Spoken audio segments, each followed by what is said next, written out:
And so the first thing you need to know about fasting is that we fast always. We don't fast in January. We don't fast when church declares fasting. If church declares fasting, that is good. But whether they declare it or not, we live fasting. We live a fasted life. That's the secret of victory in this realm. Ask anybody making genuine impact. You can make impression and people will look at you and assume things are happening. Time will reveal that that thing is fake. If what you are doing is genuine, you must put fasting at the foundation. If it is not there, it will fail. Because Jesus himself told us that fasting is a compulsory part of our syllabus. In Matthew chapter 6 verse 16 to 17, he said, when thou fastest. And that when is numerous. Because when he was teaching this, he was teaching it with prayer. When thou prayest. And when they asked him about prayer, he said, man shall not live by bread alone, but by every word that proceeds from the mouth of God.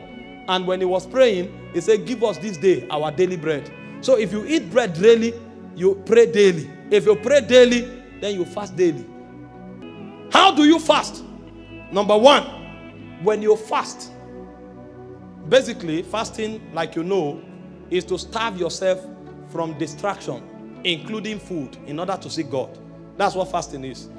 Starve yourself of distractions, both illegitimate and legitimate distractions, in order to allow you time to seek God. So if you are not seeking God, you are not fasting. It could be a hunger strike. Are we together? But in addition to avoidance of such things, there are a few things that must be added to that starving process while you are here seeking God. And that's what I mean when I say, how do you fast? You fast with righteous living. If you are fasting and your life and your lifestyle is not consistent with the standard of righteousness, stop. You are wasting your time. God will reject you. So fasting is not just a time of avoiding food. It's actually a time of calling your attention to righteous and just living. Because it is that just living that validates that fast before God. Many persons are fasting, they are oppressing the house girl. The child is eating chicken, the house girl is drinking garri without sugar. You just went on hunger strike for 40 days. You didn't fast. Because that wicked act will make God abhor that you're fasting in this realm. Somebody is fasting and is suppressing his workers at work. Pay salary, you won't pay. You carry their money, you put in fixed deposit. You want to generate some quick interest. Why somebody's child is driven from school? Why somebody has no food to eat? And you come to church, you say, you are a spiritual person. They call you a woman of God. You say, bless you, bless you. You are a wolf in sheep clothing. A wolf. You say you are fasting.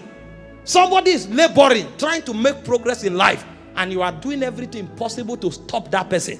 That is not fasting. Don't kill yourself. This is why many people have ulcer. Because the power of God does not come, the presence of God does not come to shield them. If you go hungry for a long time, it can kill you. The reason that hunger does not affect your system is because the presence of God comes to shield you. Why do you think Moses was able to stay without food and water for 40 days? It was because of the intensity of the presence of God. And so if you don't fast correctly, that excess hunger will trigger a negative reaction that will destroy you. But if you fast correctly, that fasting can become even of medicinal value. Isaiah 58 verse 3 to 6. New Living Translation. I want you to hear this thing. Let it sink.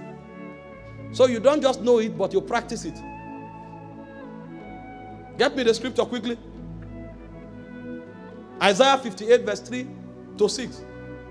It says, we have fasted before you. Why aren't you impressed? They are asking God. We thought you say you love fasting. We have fasted. Why are you not impressed? We have been very hard on ourselves. Have you found some people who fast? They want to literally kill themselves. Because they think God is impressed when their leaves become dry like rock. If there's no righteousness, God won't see it. They say we have not just fasted, we were hard on ourselves. And he said, you don't even notice it. And God answered, I will tell you why. It's because you are fasting to please yourself. How can